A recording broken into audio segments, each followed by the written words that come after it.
आप सभी का अपना YouTube चैनल MK एग्ज़ाम में स्वागत है। तो चलिए दोस्तों, आप लोगों का जो क्लास 9 के बच्चे हैं, आप लोगों के लिए मैंने सोशल साइंस का ये वीडियो अपलोड किया हूँ और आप लोगों को परीक्षा में इसी प्रकार का क्वेश्चन आएगा। आप लोग इसको पढ़ लीजिएगा। आप लोगों का टर्म 2 का क्वेश्चन इसी प्रकार का आएगा और आप लोग इस प्रकार लिख सकते हैं। तो चलिए देखते हैं पहला क्वेश्चन इसमें दिया क्या गया है। उससे पहले कहना है कि अगर आप लोगों को ये वीडियो थोड़ा सा भी हेल्पफुल लगे या इन्फॉर्मेटिव लगे तो चैनल को ज़रूर सब्सक्राइब कर दीजिएगा ताकि आगे आने वाले वीडियो आप तक सभी पहुंच जाए। तो यहाँ पर पहला क्वेश्चन क्या दिया गया है देख सकते हैं। यहाँ पर पहला क्वेश्चन है कि जर्मन संसद का क्या नाम था। तो इसका जो आंसर हो जाएगा वह होगा आपका जर्मन संसद का नाम ड्यूमा है। ठीक है, नेक्स्ट आप देख सकते हैं वैज्ञानिक वानिकी से क्या अभिप्राय है। तो इसका जो आंसर होगा वह हो जाएगा वैज्ञानिक तकनीकों के प्रयोग के द्वारा जंगलों के संसाधनों का प्रबंधन और संरक्षण करने को वैज्ञानिक वानिकी कहते हैं।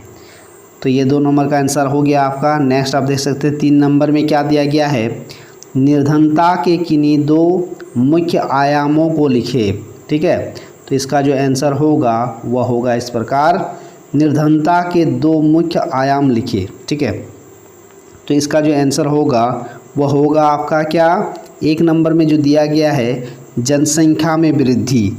निर्धन आदमी होता कब है, जब ज़रूरत से ज़्यादा आदमी वहाँ हो तो वहाँ काम भी कम मिलता है और वहाँ की जो आदमी रहता है वो निर्धन रहता है क्योंकि काम के अभाव से वह निर्धन हो जाता है। तो इसका जो आंसर होगा पहला वो होगा जनसंख्या में क्या वृद्धि अगर हो तो निर्धन होता है। दूसरा नंबर क्या है आपका, शोषण निरपेक्षता के कारण कारीगर, मजदूर और किसानों का हर कोई शोषण करता है जिससे उचित मजदूरी नहीं मिल पाती है और निर्धनता बढ़ती ही जाती है। ठीक है, मतलब अगर कहीं पर ज़रूरत से ज़्यादा आदमी रहे तो वहाँ पर मजदूरी भी कम मिलता है जिसके कारण वह निर्धनता की ओर बढ़ती है। ठीक है, नेक्स्ट आप देख सकते हैं यहाँ पर भूमि संसाधनों में कमी और बेरोजगारी।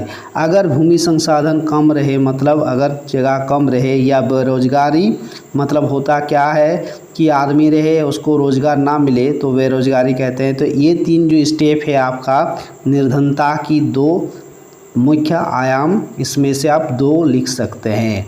नेक्स्ट आप देख सकते हैं यहाँ पर क्या दिया है कि सरकार बफर स्टॉक का निर्माण क्यों करती है।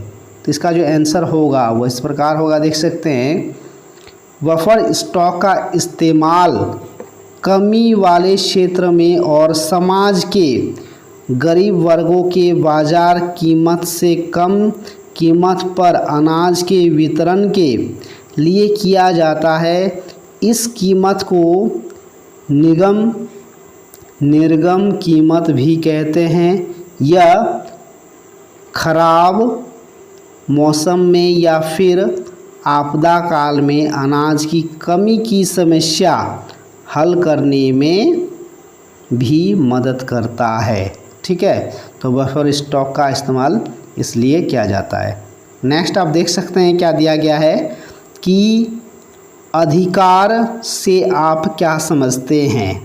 अधिकार से आप क्या समझते हैं, इसका जो आंसर होगा वह होगा आपका सरकार द्वारा प्रत्येक व्यक्ति को कुछ विशेष सुविधा या हक दिया जाता है जिसे अधिकार कहते हैं। बहुत ही सिंपल तरीके से आपको समझाया गया है, इसको आप लिख दीजिएगा शॉर्ट से, आपको 2 नंबर मिल जाएगा। नेक्स्ट आप देख सकते हैं मतदाता सूची क्या है। तो इसका जो आंसर होगा वह हो जाएगा आपका क्या, मतदाता सूची उस सूची को कहते हैं जिसमें सभी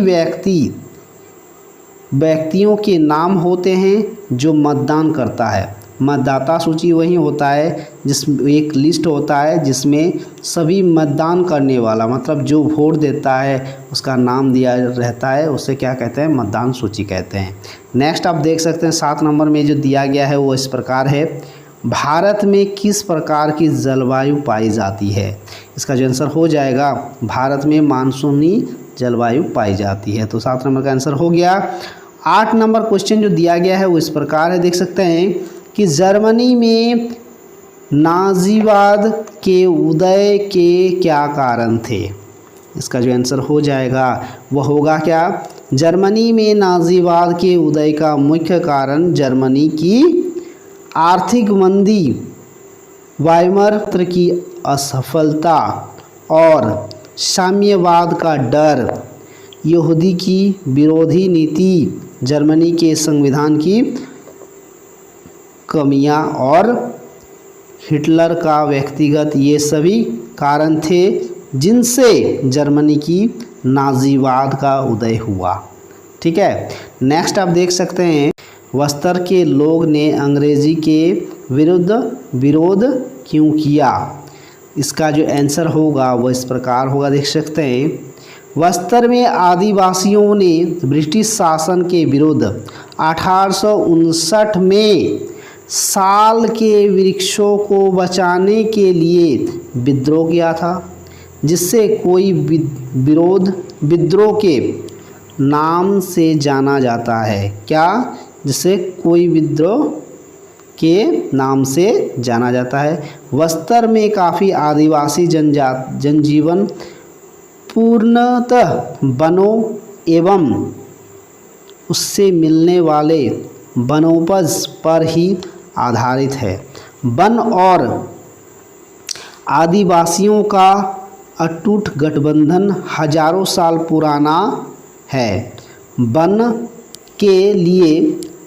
के लिए आदिवासी जान भी दे सकते हैं और जान भी ले सकते हैं। इस प्रकार वनों को बचाने के लिए बस्तर के लोगों ने अंग्रेज़ों के विरुद्ध विद्रोह किया। ठीक है, नेक्स्ट आप देख सकते हैं 10 नंबर में दिया क्या गया है, भारत में निर्धनता रेखा आकलन किस प्रकार किया जाता है? इसका जो आंसर होगा वो इस प्रकार होगा, देख सकते हैं, भारत में निर्धनता रेखा का निर्धारण करते समय जीवन निर्वाह के लिए खाद्य आवश्यकता, कपड़ों, जूतों, ईंधनों और प्रकाश, शैक्षिक, चिकित्सा संबंधी आवश्यकताओं आदि पर विचार किया जाता है। निर्धनता रेखा का आकलन करते समय खाद्य आवश्यकताओं के लिए वर्तमान सूची वांछित कैलोरी आवश्यकता पर भी आधारित है। भारत में स्वीकृत कैलोरी आवश्यकता ग्रामीण क्षेत्र में 2400 कैलोरी प्रति व्यक्ति प्रतिदिन एवं नगरीय क्षेत्र में 2100 कैलोरी प्रति व्यक्ति प्रतिदिन है। इससे कम होने पर उसे निर्धनता रेखा के नीचे माना जाता है। बहुत ही सिंपल स्पष्ट तरीके से आप लोगों को समझाया गया है। इसको आप लोग पढ़ लीजिएगा, आप लोगों का दिमाग में सेट हो जाएगा, आप लोग ज़रूर लिख पाइएगा। नेक्स्ट आप देख सकते हैं यहाँ पर क्या दिया गया 11 नंबर में, भारतीय खाद्य निगम FCI किसानों से अनाज कैसे खरीदता है? इसका जो आंसर होगा वो इस प्रकार होगा, भारतीय खाद्य निगम किसान से उनके अधिक गेहूं तथा चावल खरीदता है, उनका भंडारण करता है, किसानों को उनकी फसल की उचित मूल्य प्रदान किया जाता है, जिससे न्यूनतम समर्थन मूल्य कहते हैं। इस प्रकार FCI अनाजों का भंडार करता है। ठीक है, इतना सिंपल तरीके से समझाया गया, आप लोगों को एक बार पढ़ लीजिएगा, दिमाग में सेट हो जाएगा। अब 12 नंबर में जो कहा गया है वह इस प्रकार है कि चुनाव को लोकतांत्रिक मानने का विभिन्न आधार क्या है? इसका जो आंसर होगा वह इस प्रकार होगा, देख सकते हैं कि चुनाव के बिना लोकतंत्र की परिकल्पना भी नहीं की जा सकती। एक तरह से लोकतंत्र और चुनाव को एक दूसरे का पूरक माना जा सकता है। चुनावों में अपने मतदान की शक्ति का प्रयोग करके एक नागरिक कई बड़े परिवर्तन ला सकता है और इसी कारण लोकतंत्र में प्रत्येक व्यक्ति को उन्नति का समान अवसर प्राप्त होता है। लोकतंत्र में चुनाव का बहुत ज़्यादा महत्व है। इस प्रकार आप इसका आंसर दे सकते हैं। ठीक है, किसका आंसर दे सकते हैं? तो ये 12 नंबर, चुनाव को लोकतांत्रिक का विभिन्न आधार क्या है, इसका आंसर इस प्रकार होगा। ठीक है, आप देख सकते हैं 13 नंबर में क्या दिया गया है। 13 नंबर में दिया गया है संवैधानिक उपचार का अधिकार से आप क्या समझते हैं। इसका जो आंसर होगा वो बहुत ही छोटी तरह से समझाया गया आपको।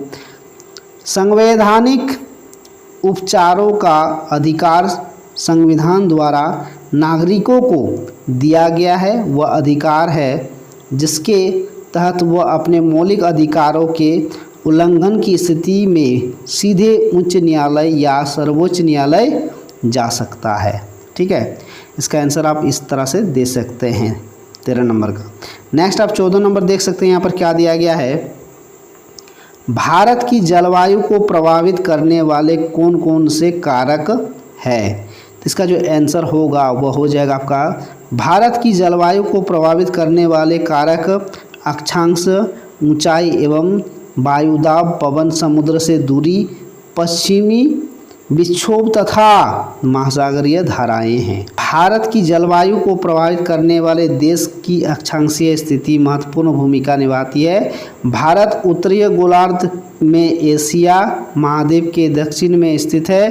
कर्क रेखा इसके मध्य में होकर गुजरती है। भारत की इस विशिष्ट स्थिति के कारण इसके दक्षिणी भाग में उष्णकटिबंधीय जलवायु तथा उत्तरीय भाग में महाद्वीपीय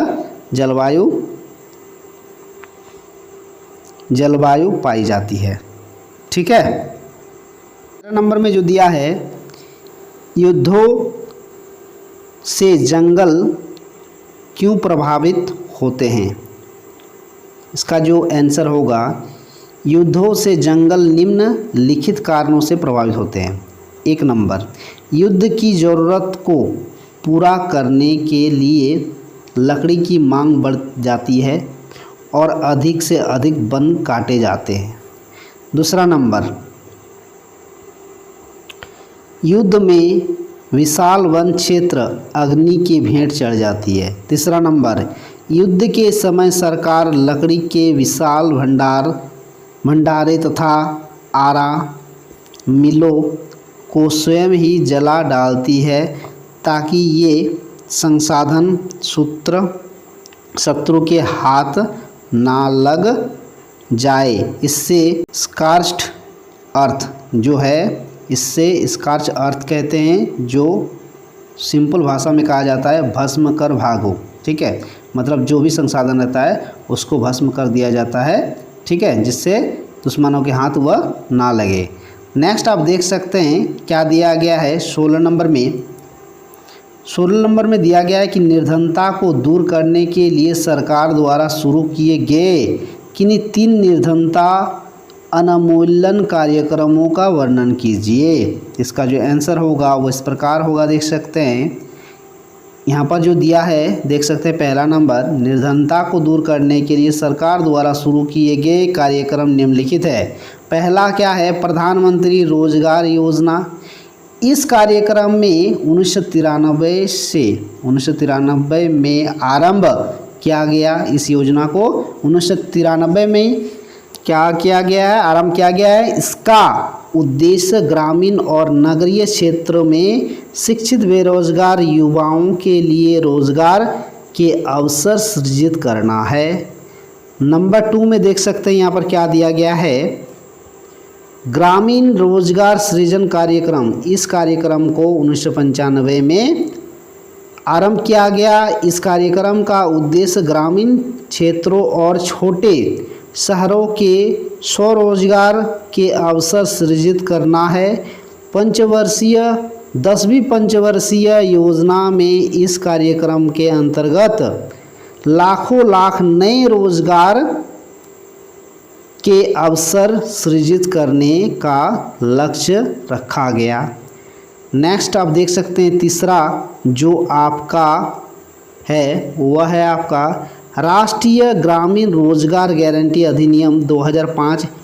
इस अधिनियम को सितंबर 2005 में पारित किया गया। इस अधिनियम का नाम बदलकर महात्मा गांधी राष्ट्रीय ग्रामीण रोजगार गारंटी अधिनियम कर दिया गया है। इस कार्यक्रम के अंतर्गत अगर आवेदक 15 दिन के अंदर रोजगार उपलब्ध नहीं कराया गया तो वह दैनिक बेरोजगारी भत्ते का हकदार होगा। ठीक है, तो इस प्रकार इसका 16 नंबर का आंसर आप दे सकते हैं। 17 नंबर में जो दिया गया है वह क्या है देख सकते हैं। भारत में चुनाव आयोग की भूमिका का वर्णन करें। तो भारत में जो है आपका चुनाव आयोग का भूमिका क्या है देख सकते हैं। भारत में चुनाव आयोग की निम्नलिखित भूमिका है। पहला नंबर, चुनाव अधिसूचना जारी करने के लेकर नतीजों की घोषणा तक चुनाव प्रक्रिया का संचालन करना। ठीक है। दूसरा नंबर, चुनाव आचार संहिता लागू करना तथा उल्लंघन करने पर वाले उम्मीदवारों को पार्टी को दंडित करना। ठीक है। उसके बाद चुनाव के दौरान सरकार को दिशा निर्देश मानने का आदेश देना। उसके बाद जिन मापदंड केंद्रों पर चुनाव ढंग से नहीं हुआ वहां दोबारा चुनाव कराना। तो इस प्रकार ये जो है आपका 17 नंबर का आंसर दे सकते हैं। नेक्स्ट आप देख सकते हैं 18 नंबर में क्या दिया गया है। यहाँ पर 18 नंबर में जो दिया है वह इस प्रकार है। भारत में वर्षा ऋतु विशेषता का वर्णन करें। ठीक है, इसका जो आंसर होगा भारत में वर्षा ऋतु की विशेषताएं हैं। 1 नंबर, भारत में वर्षा अनिश्चित होती है।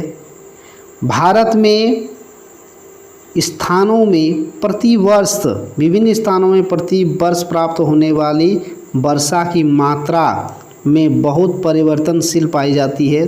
भारत के सभी भागों में एक समान वर्षा नहीं होती।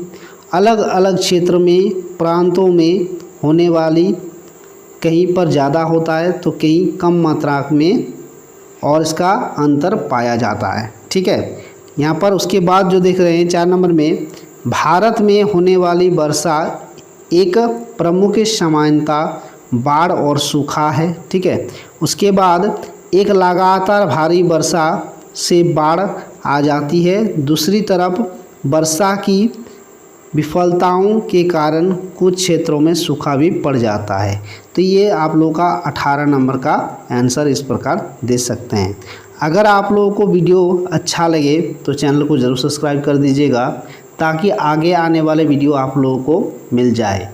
जय हिंद, थैंक यू।